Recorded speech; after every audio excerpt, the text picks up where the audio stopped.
Welcome to the panel, The Consequences of Cash. Today, at the last day of the third edition of the forum, I must say it's a sad day for me because it's my last year as a friend of the forum. I started 3 years ago as an outside advisor for the foundation and the forum. My name is Eric Noël. I'm a Canadian. I'm the Senior Vice President, Global Perspectives at CGI. CGI is one of the world's largest IT technology company based in Montreal. We have operation in 40 countries. It's a company that is mostly specialized in system integration, managed services, and digital transformation. Before that, I was for 25 years at Oxford Analytica, Oxford, England, and in New York. I'm also the founder of the Canada 2030 project, a former advisor to Policy Horizons in Canada. I'm also the promoter of something called the Intergovernmental Panel on the Future of Humanity. It's like IPCC, but for us, futurists, foresight experts, and people who could help the global system with that. I proposed earlier this year that we look not just at invention, but also at investment, because there are a lot of great inventions that never make it to market. And as futurists, we kind of sometimes miss the cue about economic cycles, behaviors of investors, and the sad stories of entrepreneurs who unfortunately go bankrupt. To explore the topic, we have 3 exceptional volunteers who decided to come here, except for Sacha, who lives here. So to my left, we have Judith Aidoo, and she's an entrepreneur herself in media, communication, entertainment. She has her own fund in Ghana. She spent 14 years as well on Wall Street, including with Goldman Sachs and with her own fund. Sacha is with is it Global Partners? Global Ventures. Global Ventures. And she's based there, managing about $400 million worth of investment in Middle East and North Africa, but they also invest globally in emerging markets, Latin America and Asia. Before that, she was with Catterton and 2 other funds who my name I forgot right now, but working out of Kenya, Mexico City, and Singapore, now in Dubai. And also Alex, who's with MIT Solve. So he's in charge of the challenges that MIT puts out in calling great entrepreneurs, great innovators, in speeding up and accelerating their invention. He's working on not just the concepts and policy, but also how do we go and speed up innovation, and he has been doing that remarkably out of Boston. Today, if you look at global markets, there has been a crash in VC funding. We went in 2023, there was about $645 billion US a year going into VC funding, mostly to technology, helping entrepreneurs going to market. It is now down to about $340 billion. The crash is significant, not just in developed countries, but also acute in the developing world, minus 45% in emerging markets. Places like Singapore, Philippines, India have been suffering. Here, Dubai is only minus 18% so far in terms of the drop. It is turning around slowly. The last quarter, we can see that investors are back at taking additional risk, not just in AI. AI was the big topic before this session, but unfortunately, defense tech as well. Wars and conflicts are driving a lot of money into defense tech. Some as well in hardware like quantum computing, data centers, etc. Clean tech is kind of floating here and there. It's kind of in pockets, unfortunately. Underinvestment in ag tech, water tech, etc. The circular economy. And you can see exceptional cases of people who do things like for example, brains for robots. It's a new domain where investors are growing. The side effects, of course, has been also not just on entrepreneurs, but on workers. In the United States, we have lost 191,000 jobs in the tech sector last year. This year, probably 110,000 people will get fired. It can be at A23andMe, it can be at Exostar, etc. Series of companies who had great concepts, but unfortunately, circumstances have made, hopefully, a postponement rather than a complete crash. To begin our conversation, I would like our experts to express their views about the role of capital in taking bold innovations to market. What's the role of capital in accelerating capitalization, commercialization, and execution so we can truly see the fruit of years of innovation becoming on our hands, in our house, in our business, in our life? Judith? Thank you, and it's been an honor to be here among you all. Thinkers, dreamers, doers. Doesn't get any better than this. So first, let me say thank you, and to the organizers. Very, very grateful, Eric. We've been chatting, I think, for over a month or so. But to actually be here in this space is really beautiful. I wish we could spend another day or two together, but we'll take what we can get. So I'm trained, you'll hear an American accent, but I grew up in Africa. My late father was from Ghana. My mother is a Black American from Charleston, South Carolina. They met at university, at Howard University. Has gotten a lot of airtime recently. And I'm mentioning that because I want to highlight the power of education. I went to Ghana when I was 12 and lived there only for 5 years, but it changed my life. Africa is an extraordinary teacher. I think if you want to see the greatest creativity, go to Africa. If you want to see the worst of humanity, go to Africa. It encompasses everything. So it's a wonderful teacher. And one of the things it taught me as an investor is not to be overly sentimental. So I am an emotional person. My heart is in Africa. I hope to die in Africa in due course, not anytime soon. But we have to be very pragmatic to solve some of or really leverage the opportunities and solve some of the challenges that Africa presents. So I just wanted to quickly say, and I don't, how long do we want us to each talk? Maybe a minute or so? 2 or 3? 2 or 3 minutes, yeah. Okay. So one of the big things about Africa, how many of you've been to Africa? Show of hands. How many people? Good. Thank you. Wonderful. Okay. So you know 1.5 billion people. It will roughly double in 25 years. Riel Miller, some of you saw yesterday, I've known him for about 15. Kewale, about 15 years. So every year, 2-3 years, another 100 million people, something like that, right? It's a lot. And the average age, we're the youngest continent. You all know this, right? 54 countries, 3,000 languages. If the average age, the youngest continent in the world is Africa, 18-year-olds, that's why I love the young people we're speaking this morning. We really do need to listen to them. We need 1,000 of them in this room, not even 2 or 10 or however many there are. 1,000 Africans, people from Asia, in the room thinking alongside us. Critical. So I want to vouch for that. The second thing I want to say is each of us will have a role as investors. Okay, show of hands. How many of you are investing? Have money at risk in anything? Okay, every hand should go up. The stakes are so high. Everybody should be investing. Understanding you'll lose 90% of your investment, maybe more, but there'll be 1 out of 100 that will work, and that'll be enough.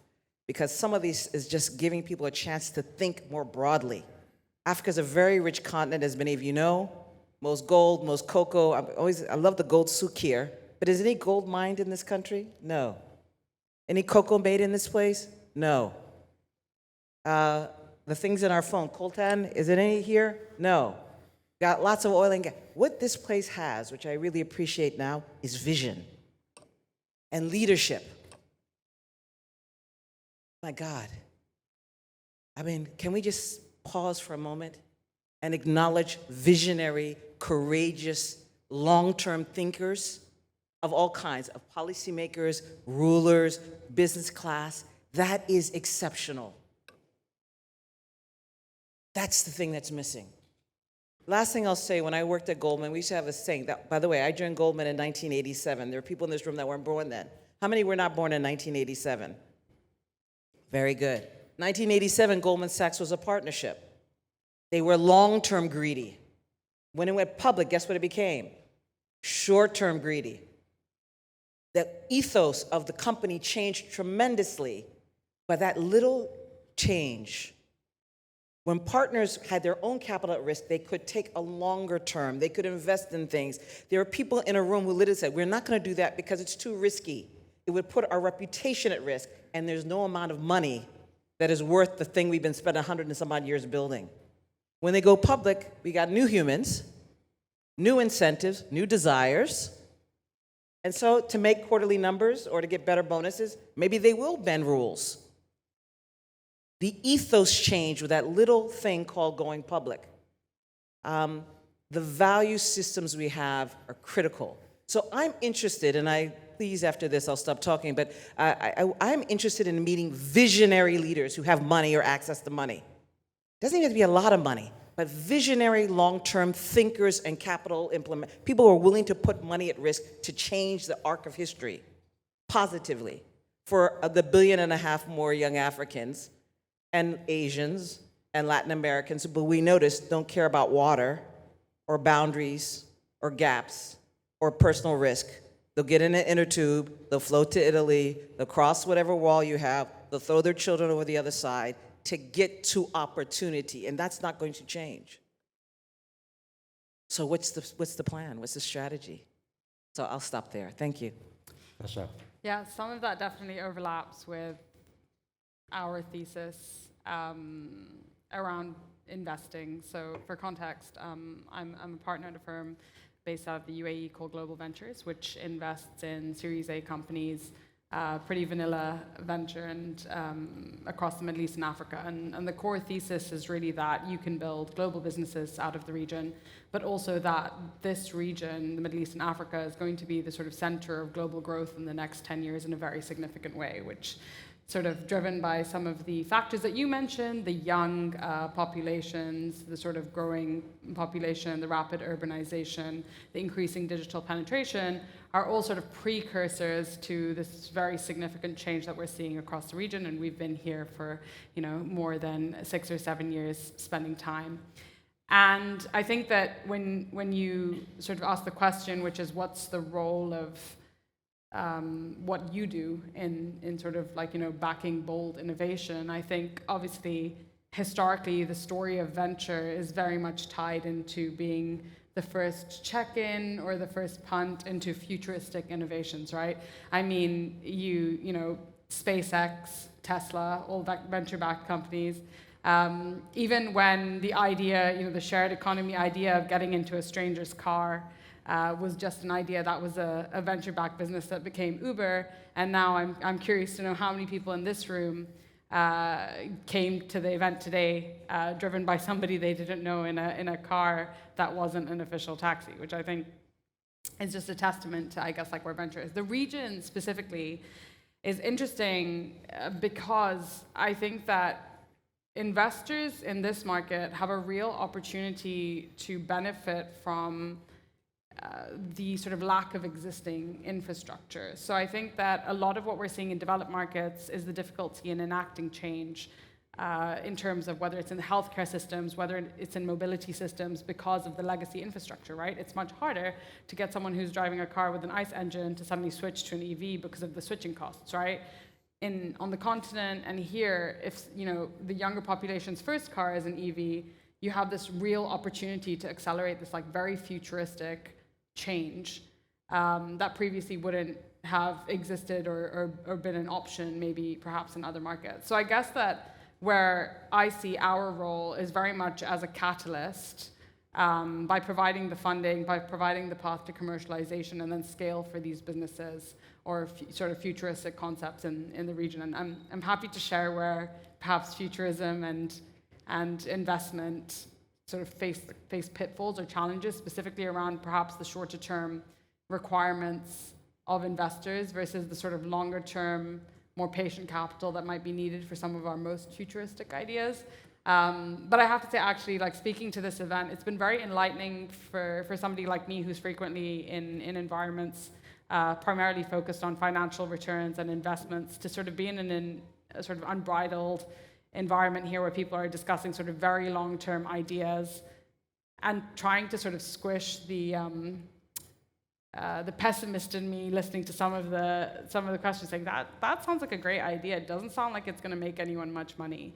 And that's, I think, the thing that I'm grappling with, and I'm very grateful to have had the chance to sort of expand my horizons on the past few days. Perfect. Thank you. Alex?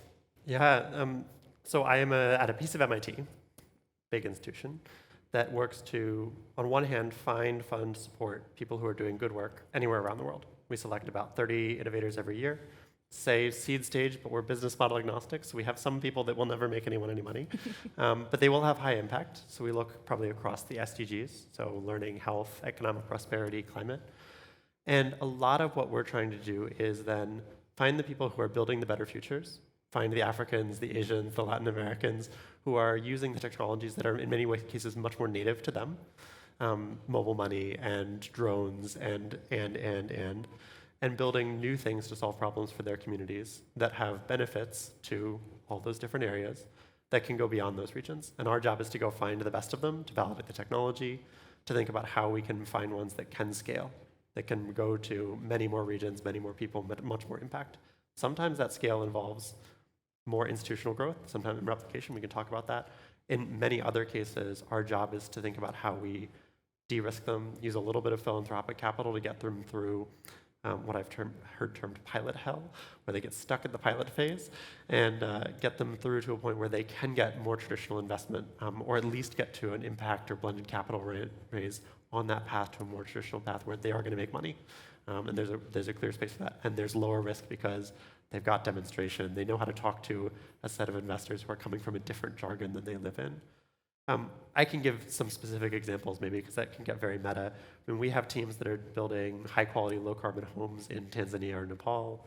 We have teams that are diagnosing anemia or respiratory diseases using AI in really low-resource settings. We have teams that are building natural language processing for polysynthetic indigenous languages while keeping the data sovereignty for that language and that cultural identity. Or we have blockchain-based parametric microinsurance for farmers. All of those are different products that hit on different impact goals. We are impact first, which is a delightful thing to be. And it's for us to think about how do we leverage MIT's brand, network, tech expertise to raise up the profile of these teams and provide an opportunity for capital to come into these impact spaces when we can show that they are provable lower risk. Excellent. The next question I had in mind was, what is the role of Futurists in helping long-term investors and entrepreneurs? And I'm answering my own question quickly just to give you an example of how practical this can be. I did a research in 2010 on the future of space, a renaissance of space, 8 scenarios about where the space industry could go next. And one of my conclusions in around 2012 was an explosion of debris in space. And in 2015, 2016, I meet with a family office who says, well, actually, that's something we want to do.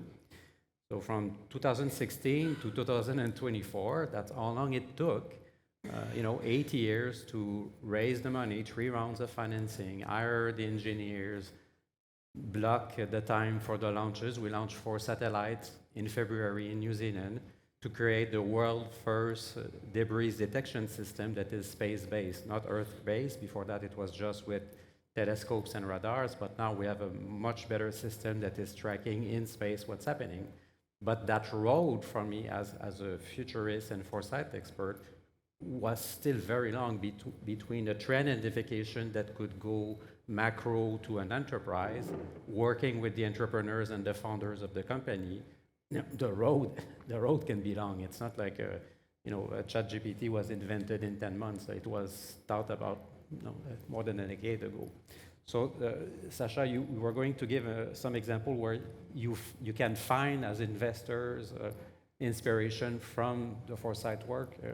Yeah, I'm happy to share that. So, I mean, one of the fun things about being an investor is you get to cosplay as many different people in different parts of the month or year. But frequently we take stock and think about sectors that we spent quite a bit of time in, and sort of what we project out the next 5 years will look like in those industries, right? And a big exercise, I think, when we do that, is sort of putting ourselves into the seat of a futurist, right? And thinking about what is going to be important, right? So a great example of this is in early 2020, And I hate to say before the pandemic was a thing. I think it's better to say before, some parts of the world took the pandemic seriously. We had done a fair bit of work on financial inclusion as sort of the layer one for the region in terms of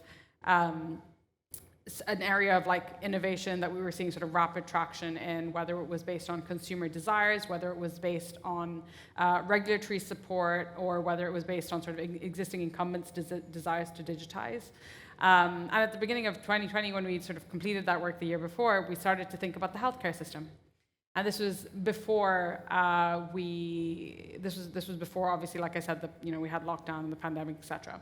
And the fundamental thing that we considered in that context was, if you think about the healthcare system, and I'm using this as an example, you have sort of three key stakeholders that are largely agreed upon, which are the payers, the providers, and the patients.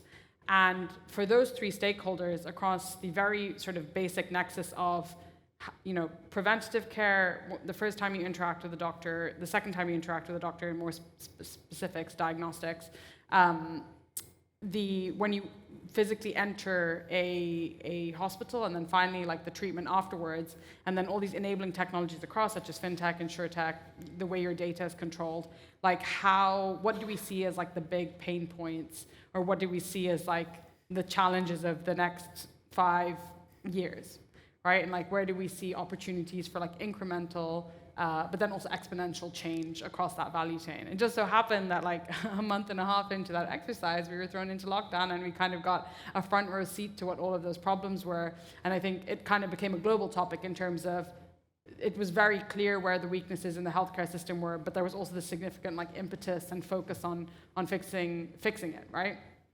And I think kind of now, for example, sort of in the wake of COVID, I think that we had a lot of initial thoughts around this is going to be important, and this is going to be great, and like telehealth is going to be great. But a key takeaway that we had from obviously like investing in telehealth was that telehealth is great for like diagnosing COVID, and great, there's a bit of more rapid uptake in terms of digitizations of healthcare facilities and hospitals. But really, in most situations when people are sick, doctors need a little bit more data than what you would usually request in a COVID diagnosis to be able to tell what's wrong with you, so eventually you come into the facility anyway, right? And so I think that a key point there was like we were thinking about what's the future of the sector, and then the learning was the real world sort of always has a role to play in how that sector plays out, right? Now we're currently doing the second iteration of our digital health thesis, and we're kind of thinking in a post-COVID world, what's going to happen in the next 5 years? And I think that this whole exercise had two really, really important takeaways for me, which was the first is there's definitely a role of the future or the futurists to participate in supporting investors or capital allocators to understand what would be the most impactful, or what are perhaps some of the most important areas or the least considered areas. I think that where there are challenges perhaps between how futurists and investors think about things is specifically around what I mentioned at the beginning, which is sort of path to commercialization. Like you can have a fantastic idea, and I'll come back to healthcare as an example, which is most of the drugs that we consume these days have been almost exclusively tested on Caucasian clinical trial patients. A few years ago, we started to look into personalized medicine and creating specific medicines for specific phenotypes and genotypes. And on the face of it, it sounds like a fantastic idea, right? You have a significant part of the global population having drugs used on them that aren't necessarily the safest or have the highest efficacy for their phenotype or genotype. And I think that's the kind of idea a futurist might say is like, that's fantastic. People should have access to democratized, personalized medication for themselves. We did a little bit of digging, and what we understood was that while this is like a fantastic idea in theory, in reality, basically no pharma companies cared about purchasing any data about other phenotypes and genotypes, perhaps except for China, which at the time had instated that for any drug to be sold within China, there had to be a clinical trial run on 20 to 30 Chinese patients. And that was, like, for me, a great example of where there's a wonderful idea, but the commercial reality of that based on a fund life, we invest over a 10-year period, that just doesn't match. And so I think to one of the conversations we were having yesterday, which is how do you bridge that gap between the sort of short-term incentives and desires and requirements of an investor and the need to create ROI and the sort of longer-term big problems that do need to be addressed. There was a book called Build to Last that you may have read by Jim Collins. And I remember Fast Company, the magazine, one year during the dot-com years, they put on Build to Flip instead of Build to Last. And the thesis was about that because they invest thinking not about the future of the company, they invest thinking about who they could sell the company next in 4 or 5 years. Yes? Yeah, so let's just peel back on some of the things Sacha just mentioned. Since we're futurists, I think every investor by definition is a futurist, right? I've got $1 or a dinar, and I can invest it anywhere. Dubai, Accra, New York, wherever. Buenos Aires, okay? Where am I gonna get the biggest bang for a buck in the shortest amount of time, with the least amount of risk and the least amount of follow-on capital? How do I optimize every incremental dollar? That's what we're solving for. So I'm looking to solve big problems, right? If I can solve a big problem, I can make a lot of money. But Sacha just said 2 or 3 things that were actually beautiful because this is why we have a problem. One, her fund is 10 years, which means she's gonna put her money to work for the first 5 years, and then it's over. So if she can't realize a gain in, call it 7 years, she's got a problem. So even as a great idea, she's not doing it. The second thing she said, Big Pharma is not interested in 40 or 50% of the world's population. They don't care that it's not optimized. Did you all hear that? They don't care that it's not optimized. Okay. So as an African, somebody who controls capital, who has lots of friends who control capital, we've actually looked at some of these issues. How might we actually decide to care? What if I don't have to worry about somebody in Pennsylvania deciding whether or not they're going to use drugs on people who look like me that have nothing to do with us necessarily? What if we decided we are going to create that, we're going to pay for it, and we're going to optimize those drugs to solve our health issues? What if? That's a possibility. There's somebody in this room who knows somebody who actually has a resource. We're not talking about crazy amounts of money. The same money that they give to an anonymous AI robot somewhere, we can't get for something in Africa that could solve problems today. Why? So the issue isn't data.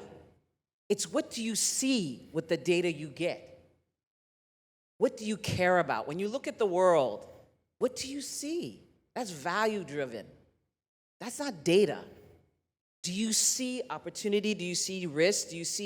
What do you see? And that's what is so exciting to me about being in these rooms. We're in a room of people who are creative, who can see beyond what the average investor sees, or the average farmer sees, or the average policymaker sees. They can see more.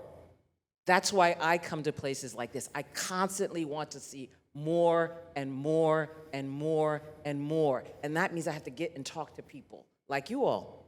And I'm encouraging you to think every time you hear one of those comments, ask why. Who made it such that a pharmaceutical company could decide we're just going to wing it for half the population? Okay, and the other thing I want to just mention is something that Alex said, which he talked about impact. There was, we haven't talked much about EdTech, but we were talking about it earlier. There's a Dr. Amel Karboul from Tunisia who runs something called the Education Outcomes Fund. I interviewed her about 3 or 4 years ago.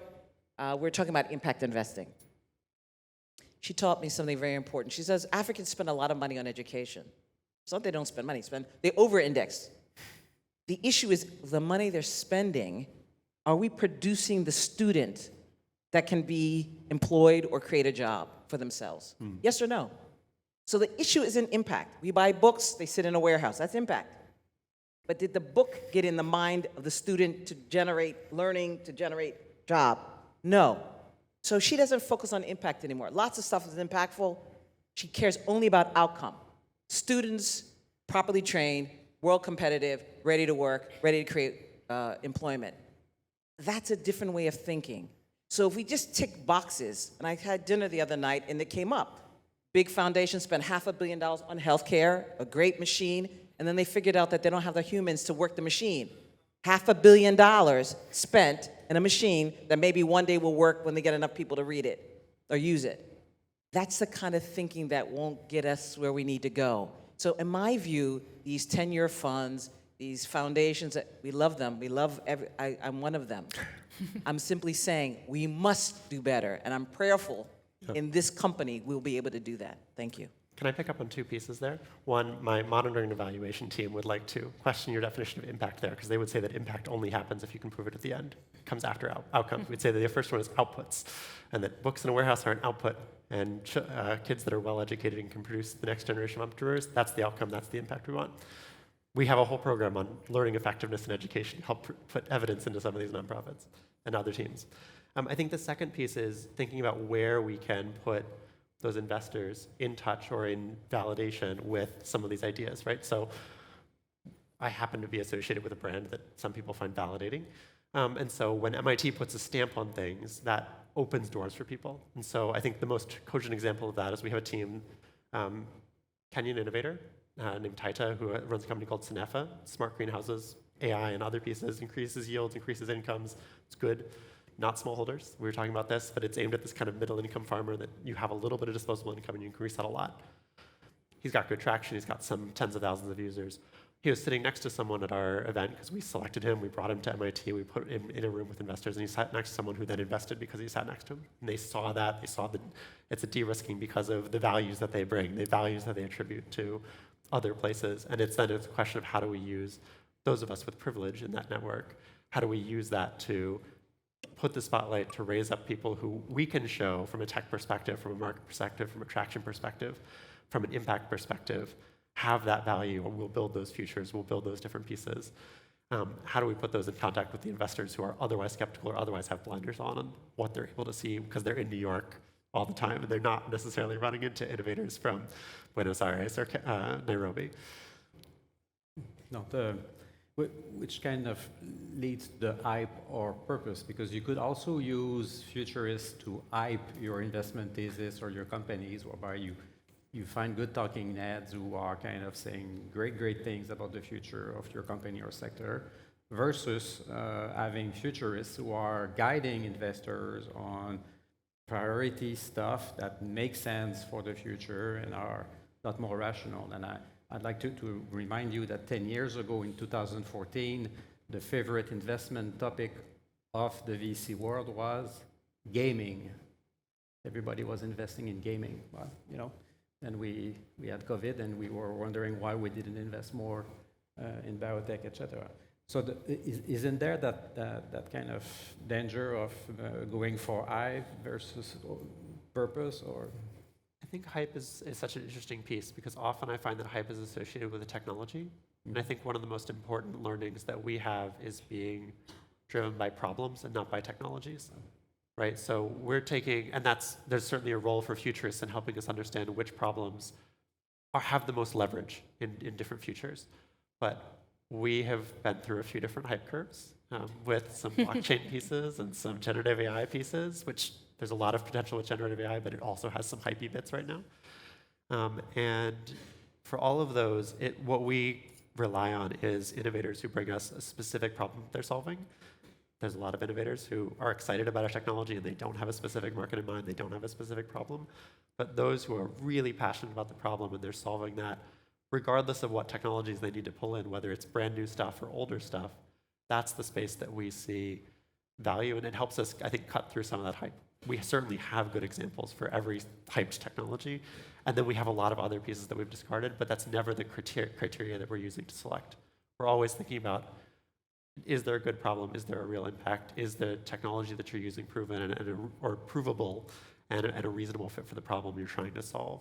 I think alongside that, right, it sits with, are the people that you're picking to run that, do they have the grit? Do they have the resilience that we want in innovators? Are they also close to the problem? Do they have some connection to the people that are being served, particularly when there's human impact, when we're talking about education, when we're talking about health, when we're talking about economic prosperity, we're talking about the impacts of climate. Are they close to some of those spaces so that they understand why it's important, what things will or won't work when you're looking at lost water revenue in Niger, that, oh, well, turns out that when you put water meters in, some people will come along with baseball bats and whack them off, and you won't have meters unless you do something different to mitigate that factor. And people who understand those pieces are going to get you faster. They're going to be lower risk. They're going to be a better investor space. Also, if we can help them understand that for people who are trying to build ventures. So I think those are different pieces that hype is a product of focusing on getting excited about technologies to the exclusion of problems. And the more that we're focused on what specific problems are we trying to solve and technology as a tool, the less that I worry about hype as a result. I just get to follow it and see, oh, we have this piece and we don't have that piece. I think it's tough to be a VC investor and pretend that we're siloed from hype. It's kind of synonymous with our name. And I guess it's important to underscore, especially for people who don't understand the venture model, the probability baked into our model is that 20% of the investments that you make will provide outsized impact, and therefore the rest can essentially fail. In US, I think it's 70% failure rate. And so you kind of assume that you will invest in technologies that might not pan out, but it's a risk-return game at its core, right? And I think a great example of this was, similar to what you shared about gaming, is in 2021, there was a lot of hype around Web3. And sort of Web3 was sort of the evolution of Web2 as we understood it, moving into a space which is like, decentralized and democratized and sort of, blockchain, which you mentioned, sort of like the immutable source of truth. And funding in 2021 for blockchain was $34 billion. Funding in 2023, funding for Web3 was $34 billion in 2021. And last year in 2023, it was $9 billion, which is a very, very clear reflection of sort of hype around a technology or around sort of a set of technologies and sort of this new paradigm that we were going to be entering, and then the reality of that in the real world, which is kind of what I touched upon before. And I think that a key takeaway for me isn't that it's a question of hype versus purpose, because hype in many situations is helpful because it creates excitement, to your point, around a technology. It creates visibility. It creates sort of it gets people to come after it and see where you can use this to do real things with it. 100%. Yeah. And AI is a great example of that, because we've seen now that through the democratization, access to ChatGPT, the average person understands what it is like to interact with generative AI, right? Which created hype. And sure, we saw inflation and valuation and many different things, but I think it's a net positive. And there's really cool stuff that's coming out of it with the generative AI. People are using it in all sorts of different unexpected ways because it's more accessible. Exactly, and but it's a hyped sector. Yep. Now Web3, I think, is a great example, because I don't think it was a challenge of it was hyped versus its purpose. From a purpose perspective, it sounds great. You have decentralized finance. You have blockchain, where you kind of have this like immutable truth. You have crypto, which is kind of like this sort of ability to access assets which are like, not sovereign. I think that the challenge was more the mechanics of the rails of the technology into the real world, which is a friction that I see frequently between the ideas of futurists and the realities of the world we live in, right? And that is, how does an FTX happen when there's no regulation, right? How are there fundamental challenges and flaws in the security of blockchain which actually make it fundamentally not useful, right? When you think about DAOs, it's wonderful to have decentralized ownership, but then the rails into the real world still need you to rely on the legal structures that are already existing, right? And I think that it's kind of like, in theory, all these things are absolutely wonderful and they would serve a wonderful purpose, but in reality, like, do they really pan out that way? And so I guess like where futurists, I think, and investors maybe need to collaborate a little bit more, it comes back to the point on sort of commercialization, but then also like the viability with the constrictions of sort of the real world, and sort of bridging that gap is something that really, really stands out to me. Can I just one quick one on this? Quickly. Again, we're getting to the point of what matters. Yeah. What really matters? Just a question. What matters to you? What's the world you want to see, right? There are all kinds of futures. What's the one we choose? And what I'm trying to get to, and I used to invest in all kinds of cool stuff with lots of kind of cool people, then I got rid of all that. I got to the essential. In most of our countries, you could do a stellar job and still lose money after foreign exchange messes you up, right? So you need an enabling environment, which means of the 54 countries, which one are the top 3 or 4 or 5 where the government's even remotely serious? This is anywhere in the world. I'm just talking about Africa because I deal in Africa. So where are people serious? Serious leaders, serious thinkers, serious entrepreneurs. People who are willing to sleep on the floor. They're not going to get $10 million. They're going to get whatever. We're going to keep iterating. If you can't make money with $100,000 in Africa to start, there's a problem, in my mind. What's wrong? The average human makes $1 there, $1 a day. You can't figure out how to make a business with 500,000, $1 million. You don't know how to do that? 10 million won't solve your problem. So for me, it's really kind of how are we going to solve big issues? Money movement without friction, transportation, big issue, food security, big issue, climate change, big issue. I was speaking to somebody at dinner the other day, and he was telling me about ag tech. And I said, okay, the average cocoa farmer in Ghana, how old do you think they are? He said, I don't know, 15. I said, 55. Do you think they're really going to use AI to do anything that no. They can't even afford to buy the chocolate that's made from the cocoa that they're growing, been growing for generations. We're playing at levels that don't make sense to me, but I have very limited thinking. I'm happy, that's why I'm here, to be exposed and have my thinking expanded. How do we solve that problem? Poverty at scale, doubling in 23 years, willing to get on across the desert, get on a boat and go to Italy, which is why we're seeing some of the dynamics politically we're seeing around the world. How are we going to use our capital and our thinking and our AI tools, gaming, whatever, to address these challenges that we see? They're not going anywhere. They're going to get bigger. What are the dreams of the average 8-year-old in Ghana or Somalia or Kenya or wherever, Mexico? What are their dreams? What are they thinking about? So we saw some of that this morning. And I think I want us to, in some ways, use the wisdom, the brilliance we have to actually start afresh. What if the goal was to actually address and maximize 1 billion more young people, all that energy, minds to be shaped and grown? What could we do with that? What's the possibility? Just as a game. Talk about gaming theory. What if? What if we decided to use that, all that power? What might we create? That's where I'm really going, because otherwise I don't see it. As an investor now, I focus on licenses. I focus on anything that has foreign exchange opportunities, because I can't trust the local economies, because I can't trust the local leaders enough. I can trust them to do what they generally do, and therefore I have to protect my investment.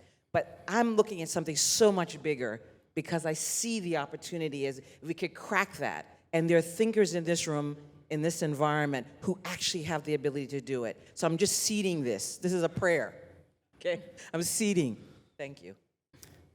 Picking up on your what if, let's say we are meeting again here in 2044, and 20 years from now, and what if we feel that capitalism has been transformed for the greater good, and maybe because long-term investors are more future-minded, driven by outcomes, and have greater impact. So what will have changed in 20 years from now for having that transformed capitalism? I'm happy to take this one first, because it's basically everything that Judith said, which is, I think that fundamentally the source of capital has to change. So to the point you made around why doesn't sort of African or Asian healthcare data matter to pharma companies, it's because specifically in the African context, and we looked at many, many businesses in this space, there's not enough purchasing power on the continent for drugs for it to be a market of significance right now, right? And I think that kind of says that from most of the pharma companies, which also happen to come from, developed markets, they get to choose what matters and what doesn't matter, because they're the source of capital. So I think that in the future, what we would see from a source of capital perspective would be perhaps more of a decentralization. So more democratization around who participates in the funding process around futuristic ideas and the future. I would say, you've heard the saying, which is like history is written by the victors. I think the future is written by the people who have money, right? So to a certain extent, it's the redistribution of wealth would have to be significant, and the decision makers who allocate capital would have to see more diversity. And then the second point around sort of the source of capital for me, or sort of what would sort of be a utopia, I guess, in some sense, is more patient capital, more evergreen fund structures. So this sort of inherent mismatch, which is the point that I think I've discussed throughout this panel, is between the short-term requirements of investors and capital and the structures that exist today, and the longer-term sort of patience that's required for some of these more futuristic ideas to become a reality. So I'd say sort of more patient evergreen capital and distributed capital as well would be sort of two things. Alex? Yeah, it's yes to all of these different pieces. And I think what often intrigues me is how we get there, right? It's the steps on, I don't think power gives itself up willingly. I don't think capital is going to give itself up willingly. So we have to find ways that capital accumulates in other spaces so that that power accumulates. I think what I find, I come from the climate space originally. I talk about all these different areas, but I come from the climate space. And right now there's a lot of discussion in the climate space around both carbon and biodiversity credits in different ways with a lot of problems in those markets. But one of the pieces that people are trying to work towards is so that communities get clear, significant value out of that trade. So the nature that they are protecting, whether they're indigenous communities or others, farmers, that they see that value. And so thinking about how that value comes back to communities as a result of new innovations that are sourced from different places, that are built for the cocoa farmers in Cote d'Ivoire, that are able to see benefits from those different pieces and have that capital accumulate so that who gets to allocate capital, maybe not enormous amounts of capital, but as we say, it doesn't take an enormous amount of capital to get a lot of these pieces started, can change and so that you get more market power over time. That also relies on two pieces. One is, having philanthropy right now that is well-intentioned and wants to guide towards some of these strategic pieces. I think we're seeing that. We get to work with a lot of philanthropists who are interested in doing good, big work. That means we have the honor of being able to help guide some of where that should go. The second is founders who are aware of some of these systemic pieces and don't necessarily want their ideas to get swallowed up and squashed. We've worked with some founders in the circular economy space who, one of them is like, look, I have this great space for really circular plastic coming out of recycling waste bags, chemical recycling, good space. And her thing from day one is, I do not want to go, my normal exit for that sort of piece would get acquired by a big chemical company, Dow, DuPont, whichever. And she's like, I do not want that because that's going to squash all these different pieces. It's going to be a much harder road. I'm going to figure out how to make this work in other ways. But I don't want that because I want to accumulate that so I have another path forward. And we're going to need some people who are going to take that harder road in different ways. If we have more people invested in this space, we're going to have more opportunities for that kind of benevolence.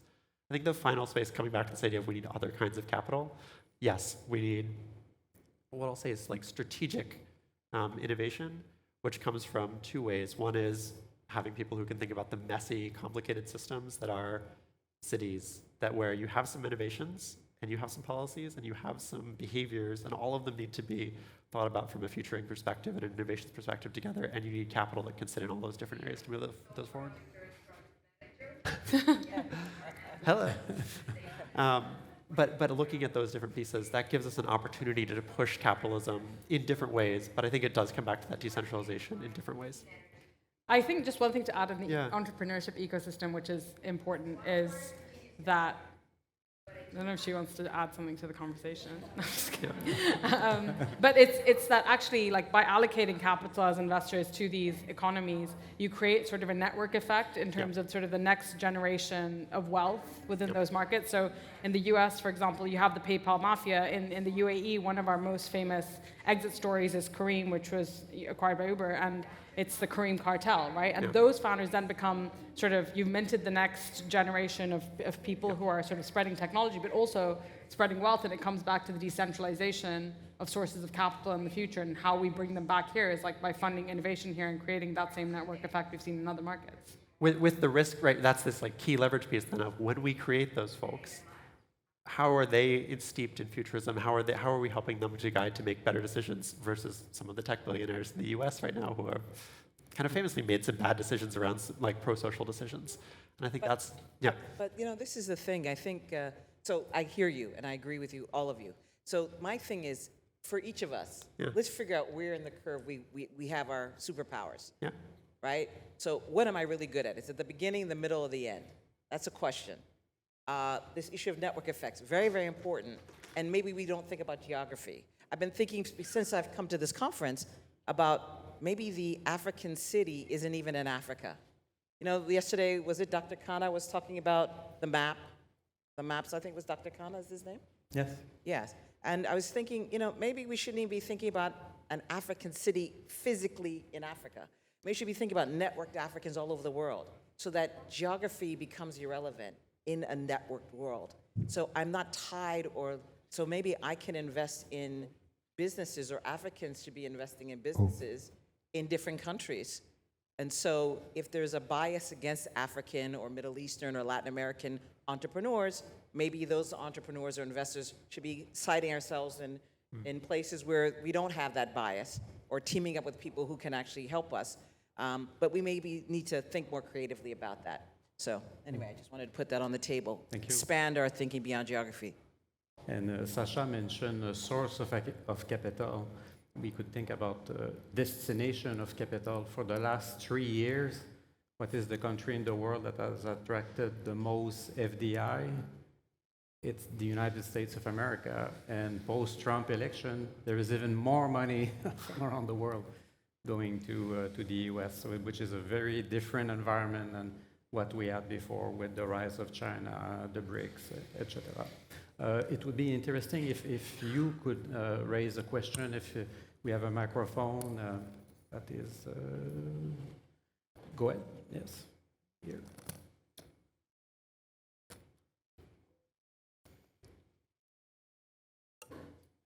Hey there, I'm Johan Mattsson from Futurists platform. So every now and then when I go to events, and I sometimes meet VCs, but not for seeking funding, just I see them there and go to talk. And then I start talking about like strategic foresight and future studies and so forth. Usually the answer is like, foresight, what? Futurist, who? So it's, and I've already gotten like 2 answers from you. The other one is that every investor thinks they are the futurist. That might be the reason. The other one is the investment horizon you mentioned. So it's just too far out. I'm thinking, couldn't it also be just the basic logic of how investment and capitalism works? You just put out like, let's say 100 investments and let the market decide what's the future. We don't need to mind about it. Well, the goal, so first of all, let's think about the business of investing, right? Sacha and others, I used to be a financial entrepreneur. So my job is to raise multiple funds as a financial entrepreneur. So I can't just let the market decide. I have to be thoughtful, because if my returns aren't good enough, I won't get any more money. And so what you see with a lot of these big institutions, check their IRRs, the rates of return on investment. Pretty low, actually, to be honest. They got $20 billion, $50 billion under management, but how much money are they making? Not that much. It's not easy to put $50 billion to work, by the way, but they're not as smart as we think they are, but they get 2% plus 20% above whatever the whatever the preferred return is. So the business of funds isn't necessarily to make big bets. It's not to lose too much capital so they can do what? The second fund after year 3, 4, 5. So it's like manufacturing money or investment capital. It's not necessarily solving big risk. So it's kind of an interesting thing. That's one. The second thing is, I found a lot of people, and I've done this myself, I used to think when I first got to Wall Street that these guys were willing to take risk. They're the most risk-averse people I've ever met in my life. It's frightening. I was like, wow, okay, I thought you guys liked risk. They don't want any risk. So they're focusing on those entrepreneurs, which is why you see one guy can do 5 companies. They want to bet on the human that they feel comfortable with. They don't feel comfortable with you, you'll never get money, which is why a lot of us never get any money. They'd rather give it to a machine than give it as a PhD. They're, you know the best educated immigrant group in America? Talk about American investment. Anybody want to venture a guess? Nigerian Americans. Google it. Nigerians. The most educated immigrants in America. Best educated. Okay, how many of them get money? Why don't we know that? This is American statistics. Please Google it. Anybody in the room, please Google if I'm lying. Okay, so there's something in this perception, which is why many of us care about the perceptions of AI, because if these misperceptions continue, we're going to have this misalignment of money and I guess assessments of what our value is. I don't see the young African, and we see this with music, dance crazes, fashion. There's a guy with a cell phone making beats in Lagos, and people are dancing to it in Abu Dhabi or Accra, wherever, all over the world, Latin America. How come that's possible? Creativity knows no bounds and people like it, but that kid needs a chance. And now technology allows them to make a beat. I need my creativity and electricity. I don't need that much electricity. I can make something from almost nothing. There's all these scams that we see, love scams, where are they coming from? There's some creativity. I don't like that creativity, but we have to admit, how come they're so creative? Because all I need is a cell phone and a dream, right? And I can create a character. I can tell a story. People can believe me. Anyway, I just wanted to put that out there. Was another question? Just to add to that question and to the responses, I just want to say a few things, which is one, if you ever meet an investor who thinks they're the smartest person in the room, they're a liar, because that's never the case. And I think that it's very important to recognize that especially when you're a generalist, you see a lot of breadth, you don't necessarily see tons of depth, and we rely on founders or entrepreneurs to be the sector specialists in whatever it is we're investing in, right? I think the second part is the extent to which you are investing across a portfolio of risk, sort of with your eyes covered, and to which you have more data around the companies is a function of the stage you invest at, right? And now, with the first thing being true around, we look at a lot of breadth, and it's difficult for us to be very deep in many situations. If you're a pre-seed or a seed investor, fundamentally, you don't understand whether or not a technology is going to pan out a certain way, right? We invest at Series A, which means that we have initial traction and proof of concept, which means we're allowed to take slightly more calculated risk. Now, the trade-off there is obviously the pricing when you come into a transaction. So I think that's kind of fundamentally why we'd love for it to be, but I think it's a function of a few different things. The third thing, which you touched upon, is the time value of money. Unfortunately, is a big concept in the investing world, right? Which is money today is worth something different tomorrow. And I think that's such a core fundamental belief that underpins all financial systems as we know it today. I think something extremely radical would have to happen for that to change. And the fourth, which I'll share, is the unique perspective, I think, of the region, is we are a drop in the ocean. The Middle East and Africa is a drop in the ocean when it comes to global venture funding, which means that we have a higher impetus than other places in the world to make sure that we are able to raise more money again in the future.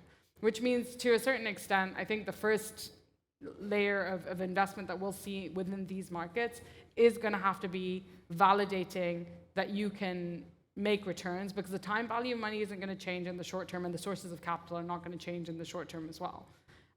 But the nice thing to think about in this part of the world as well is that by virtue of the places we invest in, by the young population, by virtue of the problems that we are seeing solved across these markets, impact is a wonderful side effect in almost every situation of every investment we make. Everything that we see on those, the impact is woven in better ways, and a dollar or a dirham can go a lot further in a lot of these cases, right? If I have $100,000 of prize funding and I can put it towards a team that's in Bangladesh, it goes really, really far away. We can build whole workshops in Myanmar to build houses and other pieces off of that versus $2 or $5 million for a climate prefab startup in the US. Yes. Yeah. Hi, my name is Parikshit. Thank you for your insights. I'd like to bring out a grassroots level challenge that's towards the small and medium scale industries. These guys want to scale, but they work around the taxes because the taxation's too high. It's squeezing their profits, and the payment cycle is horrible from the large corporates, but they do want to scale. The investors are not ready to believe in them. They do have the vision, they do have the passion, but why aren't investors seeing in that direction? Because their failure rate is way less compared to a startup. So you're ready to bet $1 billion on startups and on someone who's actually supporting the whole economy, employment, and the other ripple effects. So this is a roadblock I've been facing for quite a long time. So any insights on how or what kind of investors we need to approach to make the magic happen? In my humble opinion, it's people in the local economy. Start, and then we can add. So somebody who has a vested interest in seeing employment and businesses grow. A friend of mine who just died, a gentleman by the name of Herman Chinnery Hesse, was sort of considered the Bill Gates of Africa. He died about a month or two ago. He said, if the average African just made $1,000, a month, $500 a month, we would be a lot better off. And then this is a small and medium. Elon Musk doesn't help us. I respect his intellect and his drive, but he does nothing. He's an African by birth, but it means nothing. He could have $2 trillion. How will it impact the company you're trying to help? So we have to find people who actually have a vision. This is a room of visionaries and their friends and those who love you, right? How do we actually impact the life of somebody who can create employment so we actually have peace and security and livelihoods in our regions? That's the question. And I think it starts at home, and then we have these dialogues. And we try to say, okay, I put $1 million, will you add to mine? I would love everybody here, even if you don't have to, I won't vet this, but if you would be willing to give 1% of your savings to a small, medium enterprise, to a young entrepreneur, a student needs help, understanding you may or may not get anything back. I do require that the students that I help make a pledge to help somebody else. I don't want it to end with you. I'm looking for that student who could help 100. Could we make a pledge? Just start to think, this is just an experiment, thought experiment.